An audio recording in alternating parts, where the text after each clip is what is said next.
Halo semuanya. Assalamualaikum warahmatullahi wabarakatuh. Selamat malam.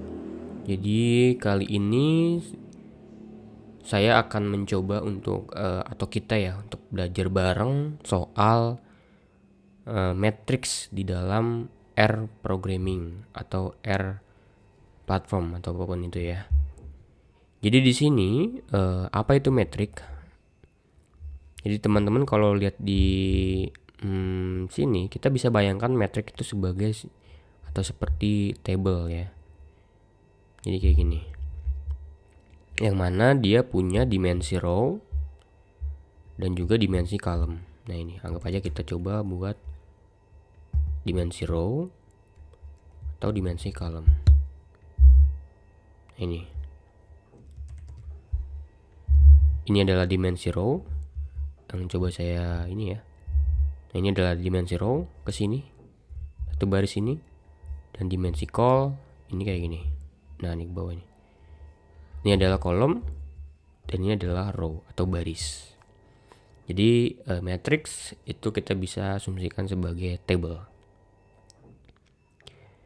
Lalu apakah di sini akan bisa dimanipulasi seperti pada matematika biasa? Jawabannya bisa, namun berbeda kasusnya. Contoh seperti ini. Di dalam matematika matrix perkalian itu berbeda dengan yang ada di sini. Jadi kalau di dalam R ini perkalian itu sifatnya sesuai dengan posisinya dia di mana. Contoh, kita punya dua ini. Satu, anggap aja A, B. Coba B ya, saya tulis dulu B, C, D. Nah ini yang di sini A ini akan dikalikan dengan A, B juga dengan B, C dengan C, D juga dengan D, kayak gitu. Jadi itu nanti akan berbeda ya dengan metrik yang standar. Oke, coba sekarang kita lanjut ke bahasa pemrograman R-nya. Teman-teman pastikan dulu sudah menginstal R-nya ya di dalam komputer teman-teman. Di sini saya udah install R console-nya. Misalnya di sini ada yang namanya nilai gitu. Lalu ini seperti tanda panah ya. Akan dimasukkan matrix. Jadi pakai function yang namanya matrix. Nah, function matrix ini ada beberapa parameter. Parameter ini yang kita inputkan ke dalam function matrix ini ya. Yang pertama adalah datanya. Datanya teman-teman bisa pakai vektor, data vektor combine ya. Jadi pakai C, lalu ini.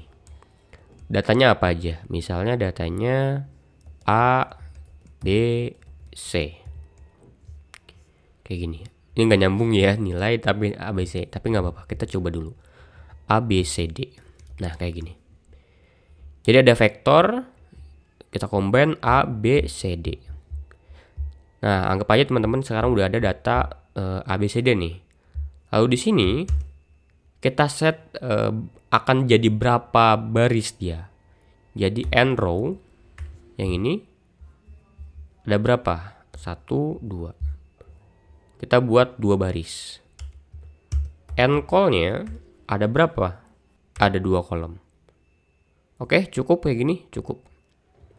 Sekarang kita tinggal enter. Lalu kita coba print. Nilai ini kita print. Hasilnya seperti ini.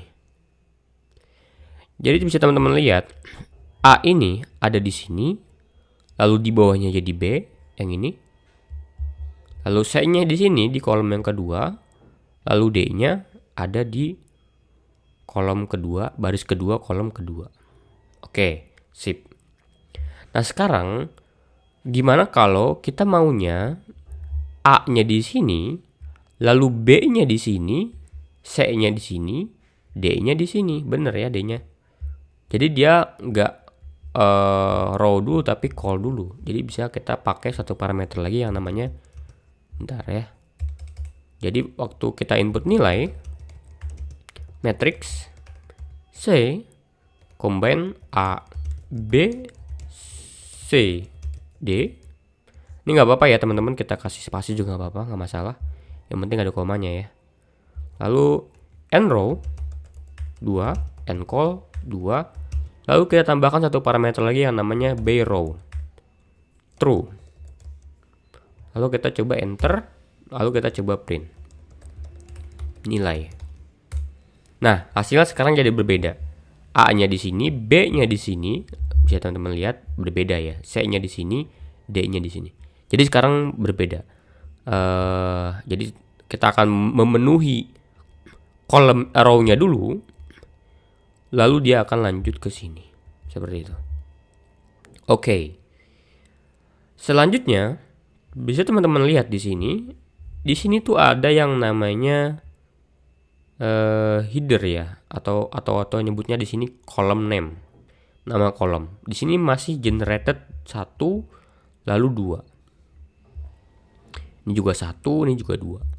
Nah, di sini kita bisa namain row-nya dan juga kolomnya dengan nama yang mau kita set. Contoh di sini adalah misalnya nilai gitu.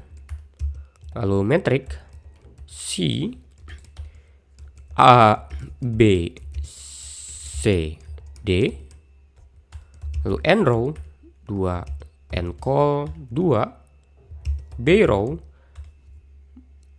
Bang atau Mas, ini apakah memang harus 2? Nah, ini boleh terserah ya teman-teman, asalkan dia bisa sesuai dengan datanya nih ya. Jadi kalau misalnya 2 ya mungkin ya, karena ini ya, kita coba bisa ini row-nya, ini kolomnya, jadi bisa tercukupi datanya. B row-nya true, kita bisa masukin satu variabel lagi, satu parameter lagi yang namanya dim names, kayak gini. Apa yang kita masukkan? Data tipenya vektor. Kita bisa masukkan list, lalu isinya akan jadi vektor C combine. Namanya apa aja? Misalnya kita namain yang pertama col 1, col 2. Lalu list yang kedua row 1, row 2. Kita coba enter. Sekarang coba kita print nilai. Nah, di sini dia oke, kebalik ya teman-teman, maaf ya.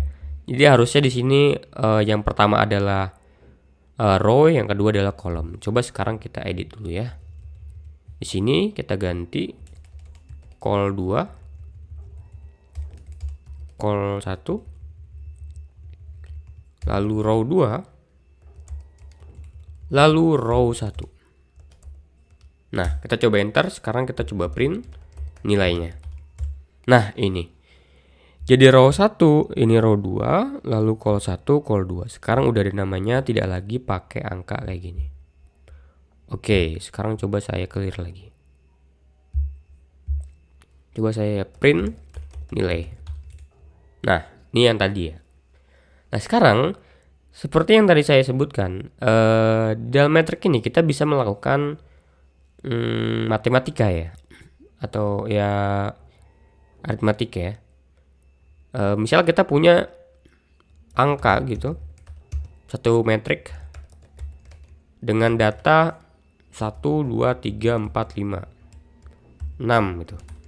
Kita akan jadikan dia row-nya, n row-nya 2, n col-nya 3. Jadi kita jadikan dua baris 3 kolom.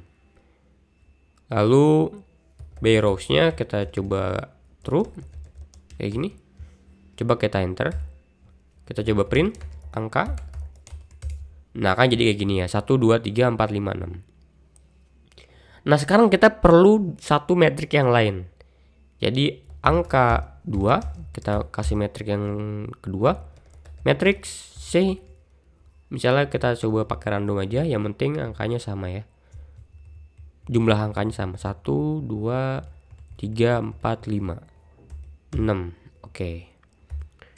Kita samain lagi, n row-nya 2, n call-nya 3, b row-nya true. Oke. Nah, sekarang berarti kita sudah punya dua metrik. Metrik yang pertama namanya angka 1, lalu metrik yang kedua namanya angka 2. Jadi kalau coba kita ls.